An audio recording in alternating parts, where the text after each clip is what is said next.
মেঘ সাহা, তাই না বাবু? মেঘ সাহা ওর মা ওকে নিয়ে এসছে। ওর মা আমার পুরনো পেশেন্ট। আমাকে বলেছিল যে ছেলে কিছু সমস্যা আছে, ডাক্তারবাবু নিয়ে আসবো, আপনি কি পারবেন ঠিক করতে? আমি বললাম চেষ্টা করবো, যথাসাধ্য নিয়ে আসুন। আজকে এনেছে। ফেয়ার ফ্যাটি ফ্লেভি দেখলেই আমরা সেটাই ধারণা করব এবং আমাদের প্রথম ওষুধটা চলে আসবে ক্যালকেরিয়া কার্বনিকা। কিন্তু সেটা দেওয়ার আগে আমাকে তো অনেক কিছু ভাবতে হবে। ওর মা যা বলল, যে কথাগুলো মার কাছ থেকে শুনলাম, শুনে দেখলাম অটিজম কিছু ডেভেলপ করেছে ওর মধ্যে। কারণ অটিজমের অনেকগুলো ভাগ আছে, যেমন ডিমেনশিয়া আছে, ডিসলেক্সিয়া আছে, সিনোফেরিয়া আছে। এখন কোন ধরনের অটিজম এখানে আমরা পাবো সেটা কেস টেকিং করে কিছুটা অনুমান করতে পেরেছি। ওর মা বললো যে ও একটু লেটে কথা বলা শুরু করেছে, তাই তো? সেটাই বলেন তো দিদি?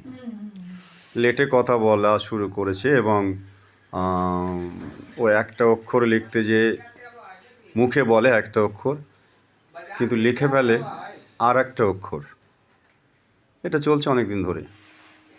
তো এগুলো আমরা পেয়েছি বা পাবো ডিসলেক্সিয়াতে।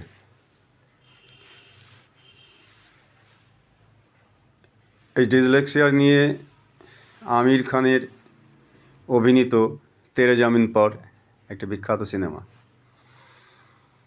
তো যাই হোক, এখন রোগটা তো অনুমান করা গেছে, তাহলে ওষুধটা কি হবে? জিহ্বাটা দেখাতো বাবা। দেখুন আপনারা, জিহ্বা থলথলে এবং জল খায়, ঘামে প্রচণ্ড, ডিম পছন্দ করে, কিন্তু সেদ্ধ ডিম নয়, ভাজা ডিম, অমলেট। রাত্রে গরমের সময় খুব বেশি ঘামে, বিছানাও বালিশও ভিজে যায়। তার মেঘ নিজেই বললো স্কুলে ও নাকি বেশি ঘামে, তাই তো বললি বাবু? হ্যাঁ, স্কুলে ও সব থেকে বেশি ঘামে, মানে ঘামটা ওর আছে। তাহলে পারস্পিরেশন, প্রফিউজ পারস্পিরেশন আমরা হেপার সালভে পাচ্ছি, মাকসলে পাচ্ছি, এই সমস্ত ওষুধগুলোতে পাচ্ছি। ওর স্যালাইভেশন আছে। ওর মা বললো যে ও সকালে উঠে ওর মুখ দেখা যায় শুকিয়ে গেছে ঠোঁটের পাশে, তার মানে লালা পড়েছিল। সেটা তো বললেন তো? হ্যাঁ, বালিশ টালিশ পুরো ভিজে যায়, খুব হিউজ স্যালাইভেশন আছে। স্টুলে গন্ধ আছে, ভালোই গন্ধ আছে।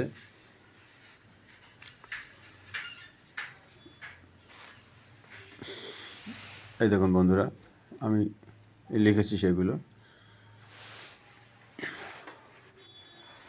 ইউরিনটা স্ক্যান্টি ইউরিন হয়, কিন্তু বারে বেশি হয়। যখন যায় একটুখানি ইউরিন করে চলে আসে, কিন্তু ঘন ঘন যায়।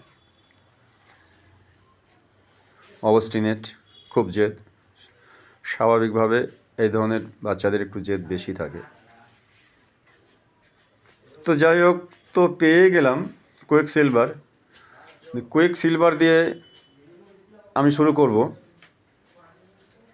তারপরে ফিজিক্যাল কনস্টিটিউশনে পরে চলে আসব ক্যালকেরিয়া কার্বনিকামে। আগে কুইক সিলভার দিয়ে শুরু হোক, সেখান থেকে ও ডেভেলপ করলে লালাগুলো, গন্ধগুলো, ইউজ প্রেসক্রিপশনগুলো, এগুলো যখন